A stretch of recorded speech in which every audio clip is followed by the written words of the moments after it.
રાજ્યમાં હવે 33 નહીં પરંતુ 34 જિલ્લા હશે। ગુજરાતમાં હાલ 33 જિલ્લાઓ છે, જેમાં વધુ એક જિલ્લાને કેબિનેટ બેઠકમાં મંજૂરી મળી છે।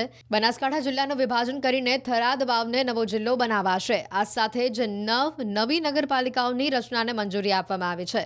મુખ્યમંત્રી ભૂપેન્દ્ર પટેલની અધ્યક્ષતામાં મળેલી રાજ્ય મંત્રીમંડળની બેઠકમાં ઉત્તર ગુજરાતને 2025ના વર્ષના પ્રથમ દિવસે નવા જિલ્લાની ભેટ આપી બનાસકાંઠા જિલ્લાનું વિભાજન કરીને 2 જિલ્લા બનાવવાની જાહેરાત કરવામાં આવી છે। મુખ્યમંત્રી ભૂપેન્દ્ર પટેલે બનાસકાંઠા જિલ્લાના વિવિધ પદાધિકારીઓ અને પ્રજાજનોની વર્ષો જૂની માંગણી સકારાત્મક પ્રતિસાદ સાથે સંતોષતા હાલના બનાસકાંઠા જિલ્લામાંથી નવો વાવ થરાદ જિલ્લો બનાવાયો। કેબિનેટમાં લેવાયેલા નિર્ણય અનુસાર બનાસકાંઠા જિલ્લાને હવે 2 અલગ ભાગોમાં વિભાજિત કરવામાં આવશે। નવો જિલ્લો વાવ થરાદ તરીકે ઓળખાશે, જેમાં થરાદ જિલ્લાનું મુખ્ય મથક રહેશે।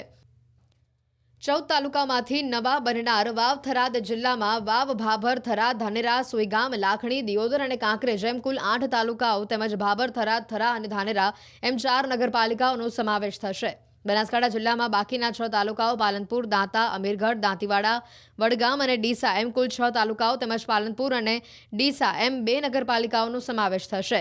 મહત્વનું છે કે નવા વાવ થરાદ જિલ્લાની રચના લાંબા સમયથી લોકમાંગમાં હતી।